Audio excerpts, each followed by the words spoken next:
Hi, Genki Call here with the Fallen Ones World Event for the week of May 8th, 2023.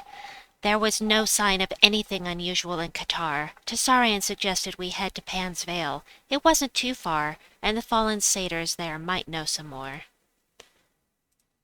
And the Council of Fallen Satyrs were certainly one of the creepier groups we'd sought information from. As always, they wanted a trade. Defeat enemies to collect arcane trinkets for the Fallen Satyrs. The scoring is super easy this way, which I very much appreciate. It's base rarity. Just go by rarity order, and the highest level battle will give you the most points, and that's it.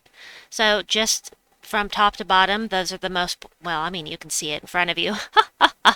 Anyway, rarity order, that's all you need to remember. Also, as far as what you can get in the shop, there are some really excellent troops in here that you can get in the shop if you're super lucky. Let me go ahead and show those to you very quickly. Base rarity. Pan, the Scourge of Honor, the Wild Queen, the Wild King, I just swapped those, and Tianyi are the mythics that are in the drop table. But really, all you need is Blade Dancer. For the event, anytime you can use Blade Dancer, it's going to be a good easy event because he's just going to destroy everything. So the first three teams are for people with no legendaries. This one is just for whomever. The next two, though, you have to have access to the underworld for those troops. But Faunessa is here. She's going to damage an enemy equal to their attack and give life to all allies. Just a little something extra to have on here. Ragnagord is in the second slot simply because Blade Dancer is our most useful thingamabobber here. You really want to cast with Blade Dancer before anything else because the scatter damage is boosted by all enemy armor. He scales with the enemy. He's just beautiful on these events because select a gem. I don't know. Oh, yeah, okay.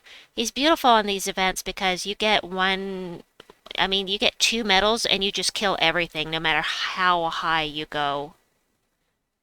Oh, don't do me that way. It's gonna be that way. Alright. So, we have a pet rescue. How nice. Alright. Highest level, so we're gonna do this one next. So this one, this is probably all you need, but I've got plenty of other options for you. Next up, the Trickster is from the Warrens, where we'll be going tomorrow, and right, he's going to explode green gems. And he'll mess up their team. Mumakus is rather new to the game. He's going to destroy a row. That'll take all those gems as if they were matched, and then he's going to do damage to the first 2 enemies boosted by his life. So you can hit more than one enemy with him. Be sure that you use Blade Dancer before Mumakus. Of course, these teams are all using Mountain Crusher because I know that everyone has it. Just need a little bit of brown mana mastery and you get that thing for free. So we're just going to go ahead and blow up the green gems and then we will destroy. I did not take them out. I am using right now 1 badge. That's all I've got. Select a gem. I don't remember. Oh yeah, destroy a row. That's right. But you get those medals and badges added on there, and Blade Dancer will just blow through the events. Alright, no, we want to stick with rarity order, so the next team here is going to be... Edit, manage, paste. And this is basically the same kind of thing, Blade Dancer, and Ragnagord for mana gen, and the Hex Rat, who is from Dark Pits, he's going to do damage to an enemy and all enemies below them.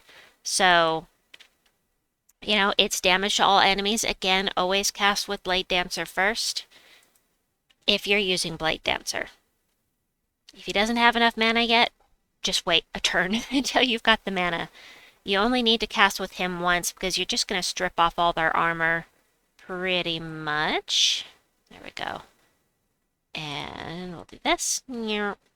But you have this for the Hex Rat for follow-up if you need it. So now we're going to do another that's basically the same team, only with a 50% mana start. So this doesn't matter. They get the same amount of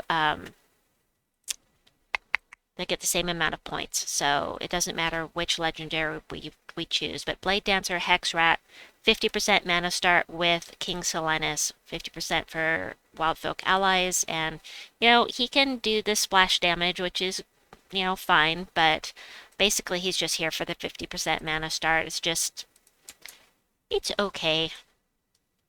I tend not to use King Silenus because I don't care about the 50% mana start when we've got the explosion and enchant.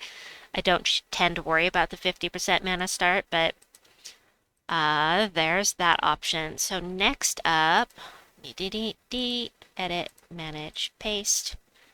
This time, it's the same thing. Starflower also does damage to all enemies. There's a chance for her to transform something into a random pixie. The only thing a pixie can do is Fairy Fire one enemy. She also has a 50% chance to Fairy Fire a random enemy at the start of the turn, and of course you're going to do an additional 50% damage with your spells when they are Fairy Fired. So we'll take this one in. I'll grab the next team. And we're going to move away from the Blade Dancer teams in a second. I'm going to use Blade Dancer. Right, you want to cast with Blade Dancer first. So we'll do this. And I'm going to go ahead and use King Silenus because, ooh, very fired. And then we'll finish off with this. Yep, like I said, I only have one badge equipped right now, so it's not going to do it. Blade Dancer's not going to do a ton of damage right this minute. Anyway, now the next 3 teams will be using Beetrix instead of Blade Dancer. 3 Beetrix with Daisy's Cudgel. Daisy's Cudgel is in the my brain. It's in the Soul Forge right now. I love this weapon. It creates a leaf storm, and Queen Beetrix is going to create brown, which will feed the weapon. The weapon will, in return, feed Queen Beetrix, and so you can just use Queen Beetrix and Daisy's Cudgel and any 2 other troops you want. Although sticking with true damage is probably, going to be a little better, but that's a matter of opinion. By the way, all of these teams are using Bard class. You don't have to use Bard class for this. You can use any team you want, any class you want. Elementalist is going to be the safest, of course. And then you could use something for this team, or any of these teams with Queen Beetrix. You can use Archer would be my favorite of the teams that start with a Leaf Storm.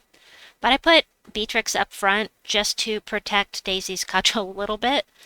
There's no reason Beetrix has to be at the front. If you're worried about it, about losing the first troop, you just move Daisy's Cudgel up front and use something with Rock Solid, and you'll be golden. So that's one, and then we've got next, edit, manage, paste.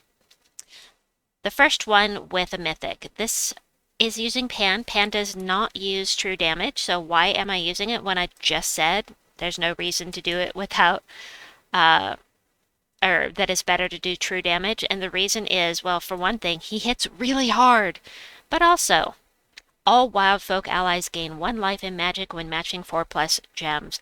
I love using Pan and Beetrix together because every match 4 that she creates is giving her spell stronger and stronger and stronger. Plus, she gains 1 magic every time an ally casts a spell. So it's a really nice synergy here. And then we're going to have one more team after this. I'm very tired. Go figure. I didn't get any sleep last night at all. Last night was terrible. I'm hoping to get some sleep tonight after I finish my videos. So already, have we gotten any match fours? We're already up to 134. Of course, that's gonna kill him. And now we went from 134 to 154, just like that. Oh, beauty. So nice. I love it. All right, and the last team is sticking with what I said a minute ago about sticking with true damage.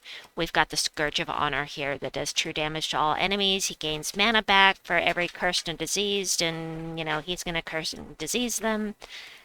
And so, again, with Daisy's Cudgel, you don't have to use that. There are other weapons that are splody and summon that create a leaf storm, like Arboreal Crystal. Wow, what happened? It's already gone. I wasn't looking. My eyes were closed. I was looking away from the screen. I'll have to look back at the video, see what happened. Must have been a skull. But I did forget to mention, unfortunately, even though we can use the Wild King and the Wild Queen, there's no boost. There's no boost to skulls. It's just spells, sadly. But, I mean, we've got some great spell damage options. So, anyway, um, there are plenty of other great options for teams that you can put together, but Queen Beetrix, Blade Dancer, Blade Dancer is really all you need if you're going to get some of these things. So anyway, I hope that you enjoyed this video. Please like and subscribe, and we'll see you folks soon. Bye-bye!